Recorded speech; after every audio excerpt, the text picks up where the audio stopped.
जय श्री श्याम साथियों, आप सभी को ज्येष्ठ मास शुक्ल पक्ष की निर्जला एकादशी की ढेर सारी शुभकामनाएं।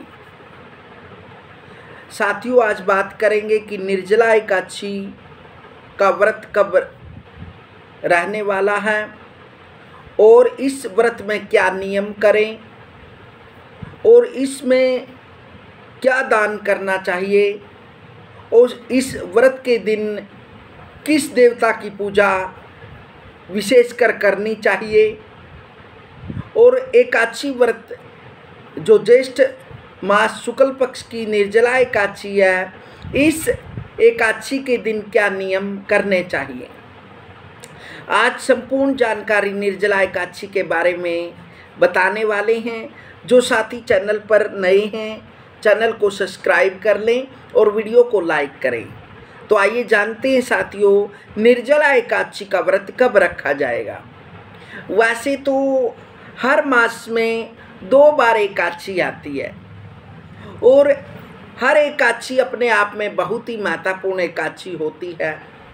यदि अधिक मास या फिर मल मास के कारण यदि फिर उस वर्ष 26 एकादशी होती हैं। वैसे 24 एकादशी होती है और प्रत्येक एकादशी का अपने आप में बहुत बड़ा महत्व माना जाता है। लेकिन हमारे शास्त्रों में जो ज्येष्ठ मास की निर्जला एकादशी होती है या भीमसेन एकादशी होती है, इस एकादशी को बहुत ही महत्वपूर्ण एकादशी माना जाता है। निर्जला एकादशी का व्रत 6 जून 2025 दिन शुक्रवार को रखा जाएगा और एकादशी तिथि की जो प्रारंभ समय है वह 2:15 से सुबह प्रारंभ हो जाएगी, जो कि अगले दिन 7 जून को सुबह 4:49 तक एकादशी तिथि रहेगी। इसलिए निर्जला एकादशी का व्रत 6 जून 2025 दिन शुक्रवार को रखना शुभ रहने वाला है। इस एकादशी के दिन विशेषकर भगवान विष्णु जनार्दन की पूजा की जाती है। सुबह ब्रह्म मुहूर्त में उठें और हो सके तो जिस जल में आप स्नान करें उसमें थोड़ा गंगा जल डाल लें और थोड़ा आंवला डाल लें और थोड़े तिल डाल सकते हैं। फिर उसमें स्नान करें। स्नान के उपरांत फिर भगवान विष्णु की पूजा करें और विधि अनुसार एकादशी तिथि का व्रत रखें।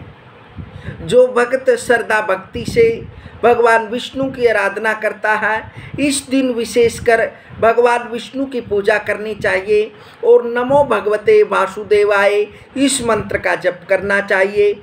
हो सके तो विष्णु सहस्त्र नाम का पाठ स्वयं करना चाहिए या फिर किसी वीडियो के माध्यम से या मोबाइल के माध्यम से या टीवी के माध्यम से सुनना चाहिए।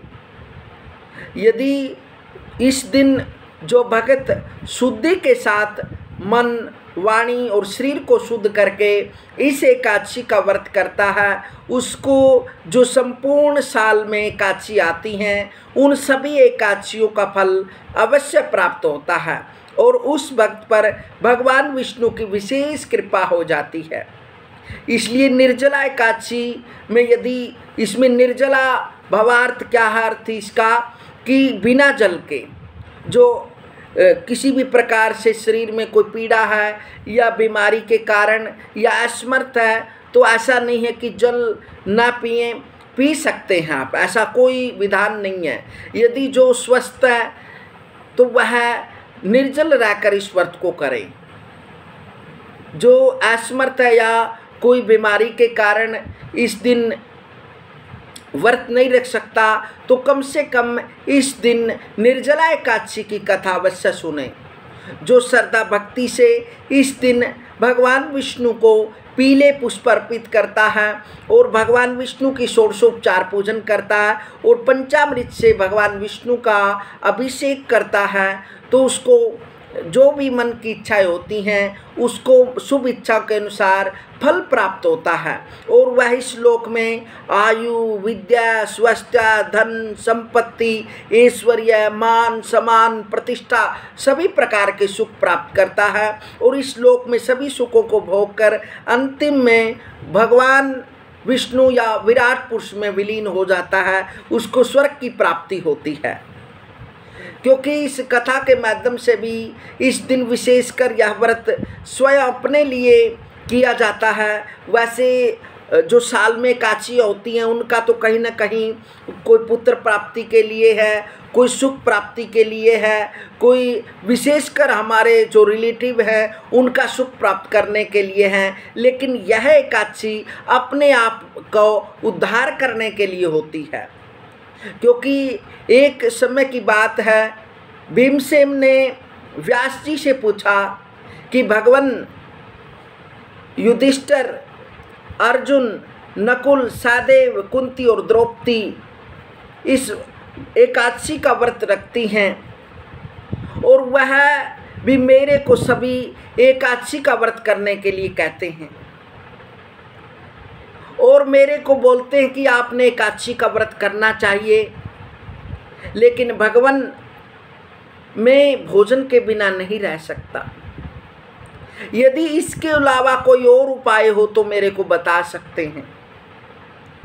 यदि कोई दान देकर या पूजा अर्चना करके या किसी प्रकार का और तप करके यदि भगवान को प्रसन्न किया जाए तो मैं उस विधि से कर सकता हूँ, लेकिन मैं भोजन के बिना नहीं रह सकता।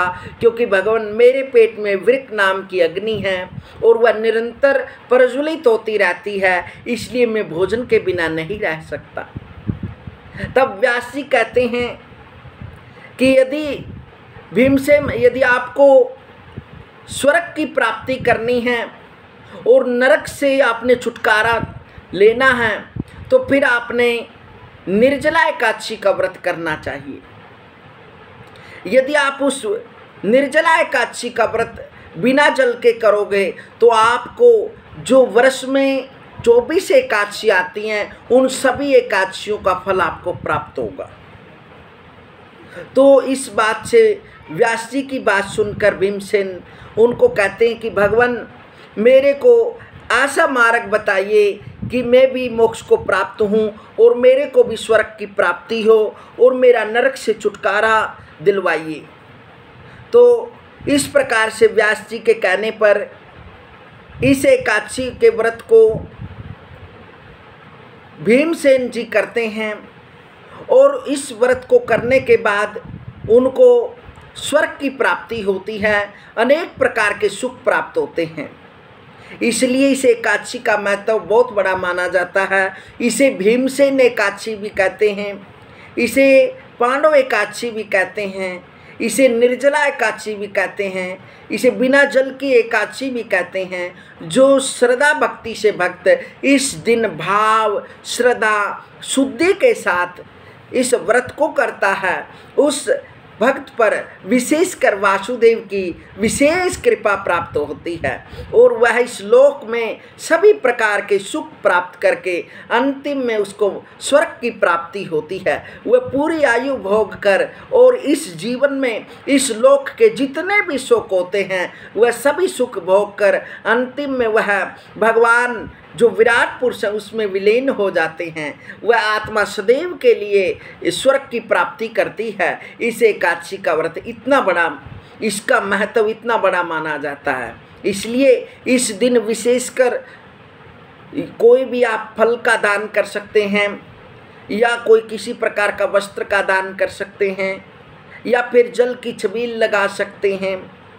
जो भी आप श्रद्धा भक्ति से जितनी आपकी समर्थ है उसके अनुसार आप दान करिए।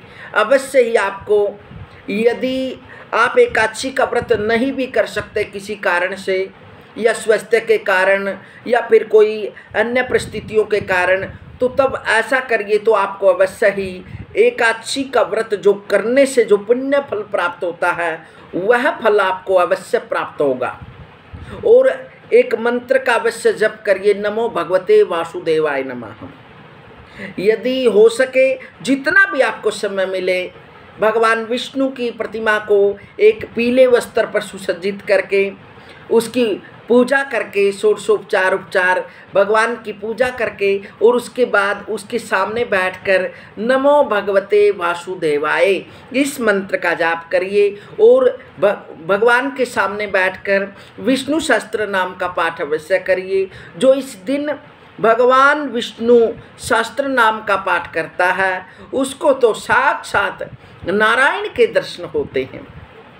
इसलिए इसे शुद्धि के साथ और मन वाणी और शरीर को शुद्धि करके इस व्रत को करिए, क्योंकि जितना आप व्रत मंत्र अनुष्ठान पूजा जितनी आप उसमें श्रद्धा करेंगे उतना ही आपको पुण्य प्राप्त होगा।